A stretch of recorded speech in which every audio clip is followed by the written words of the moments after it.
अस्सलाम वालेकुम वरहमतुल्लाहि वबरकातुहू। आऊज़ु बिल्लाहि मिनश शैतानिर रजीम। बिस्मिल्लाहिर रहमानिर रहीम। रब्बिश्रह ली सदरी व यस्सिर ली अमरी वहलुल उक़दतम मिन लिसानी यफ़क़हू क़ौली। रब्बि ज़िदनी इल्मा। अल्लाहुम्मा फ़क़िहना फ़िद्दीन। आमीन। प्यारे बच्चों, क्या हाल है आप सबके? उम्मीद करती हूँ खैरियत से होंगे। दुआ है अल्लाह सुब्हानहू व तआला आपको हर शर, हर फितने और हर बुराई से बचा कर रखे। अल्लाह सुब्हानहू व तआला कुरान को मजबूती से थामने वाला, इसे समझने वाला और इसके हर हर हुक्म पर अमल करने वाला बनाए। आमीन अल्लाहुम्मा आमीन। आइए सूरह बकरा की आयत नंबर 64 का पहले तर्जुमा और फिर तफसीर करते हैं। लफ्जी तर्जुमा। सुम्मा फिर, तवल्लैतुम मुंह फेर लिया तुमने, या तुमने रूगिरदानी की, या तुम फिर गए। मिन बादी बाद, ज़ालिका इसके, फलौला फिर अगर ना होता, फद्लुल्लाहि अल्लाह का फजल, अलैकुम तुम पर, व और रहमतुहु उसकी रहमत, लकुन तुम अलबत्ता तुम होते, मिनल खासिरीन खसारा पाने वालों में से, नुकसान उठाने वालों में से। मिन के मानी होते हैं से।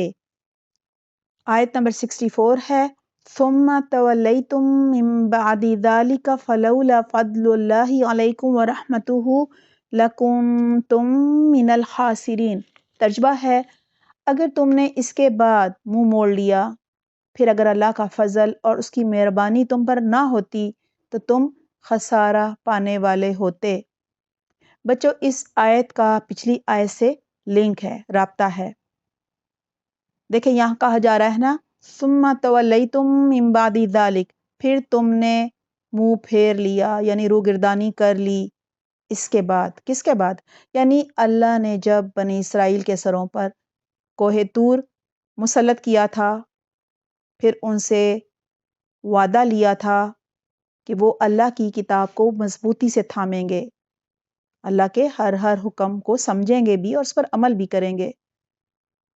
तो उन्होंने वो अहद तोड़ दिया था। उसी का यहाँ जिक्र है कि फिर तुम उस अहद से फिर गए, अल्लाह के वादे को तुमने नहीं निभाया, अल्लाह के अहद को तोड़ दिया। यानी अल्लाह की किताब को थामने की बजाय, उसके हर हर हुक्म पर अमल करने की बजाय तुमने उसमें रद्द-बदल कर ली, तहरीफ कर ली। यानी अल्लाह के हुक्म को बदल कर लोगों को अपनी पसंद के फतवे देने लगे और उनसे माली फायदे हासिल करने लगे। क्योंकि किताब जो है वो ज़्यादातर तो उलमा के पास थी, अवाम को तो दी ही नहीं जाती थी। लिहाजा उन्होंने अल्लाह की किताब से मुंह मोड़ लिया।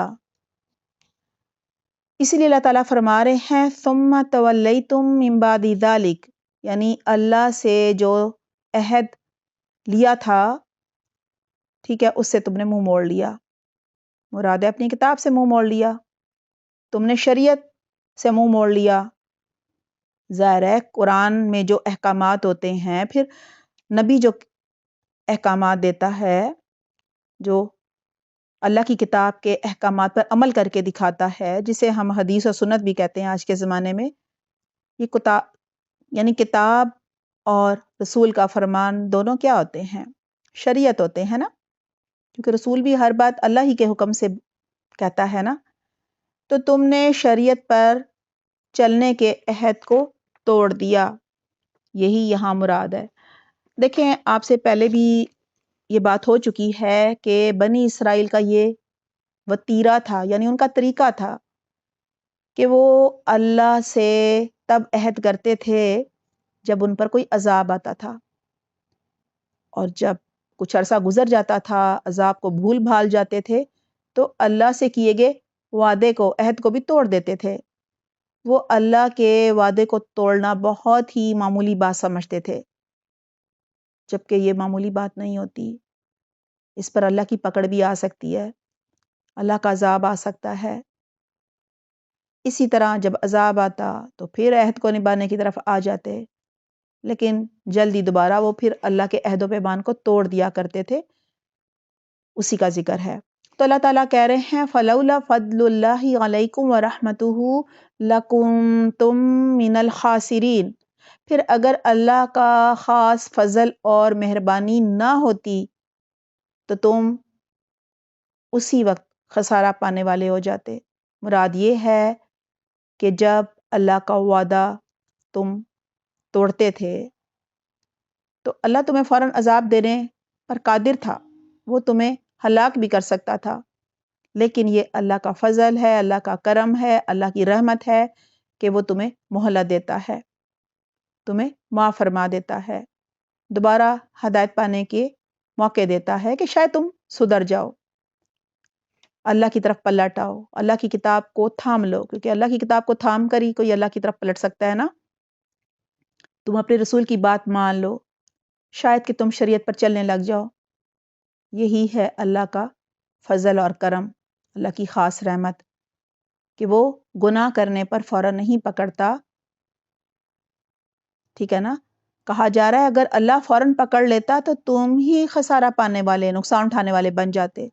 ظاہر ہے پھر تم اپنی دنیا تو برباد کر ہی لیتے، آخرت میں بھی جہنم میں جاتے اور ہمیشہ اس میں رہتے۔ تو پیارے بچوں، ہم نے بھی لا الہ الا اللہ کا عہد اللہ سبحانہ تعالیٰ سے لے رکھا ہے نا، عہد الست بھی لے رکھا ہے۔ عہد الست یاد ہے آپ کو کیا ہوتا ہے؟ عہد الست وہ عہد ہوتا ہے، وہ وعدہ ہوتا ہے جو اس دنیا میں آنے سے پہلے ہم سب انسانوں کی روحوں سے اللہ نے لیا تھا، اور انہیں بتایا تھا کہ ان کا رب صرف اللہ ہے۔ بچوں، قرآن میں جو اللہ تعالیٰ کے احکامات ہیں نا، تو اللہ کا ہر حکم ہمارا اللہ سے کیا گیا عہد ہوتا ہے۔ اسی طرح ہم بندوں سے جو وعدے کرتے ہیں، میں ابھی آیا 5 منٹ میں، اور پھر آتے نہیں ہیں گھنٹوں، یا آتے ہی نہیں کبھی، ٹھیک ہے نا۔ تو ہمیں اللہ کے بھی سب عہد و پیمان نبھانے ہیں، اور لوگوں سے کیے گئے عہد و پیمان جو ہوتے ہیں نا، وعدے، وہ بھی نبھانے ہیں، کیونکہ ان کے توڑنے پر اللہ ناراض ہوتا ہے، اللہ کی پکڑ بھی ہو سکتی ہے۔ اللہ تعالیٰ ہمیں عہد و پیمان نبھانے کی بہترین توفیق عطا فرمائے، اور ان عہد و پیمان نبھانے کے لیے ہمیں قرآن کو تھامنا ہوگا، اللہ کے احکامات کو جاننا ہوگا، اور اللہ کے ہر حکم پر عمل کرنا ہوگا انشاءاللہ۔ اللہ تعالیٰ اس کی بہترین توفیق دے، آمین اللہم آمین۔ پیارے بچوں، اپنا بہت خیال رکھیے گا۔ سبحانک اللہم و بحمدک، نشہد ان لا الہ الا انت، نستغفرک و نتوب الیک۔ والسلام علیکم ورحمۃ اللہ وبرکاتہ۔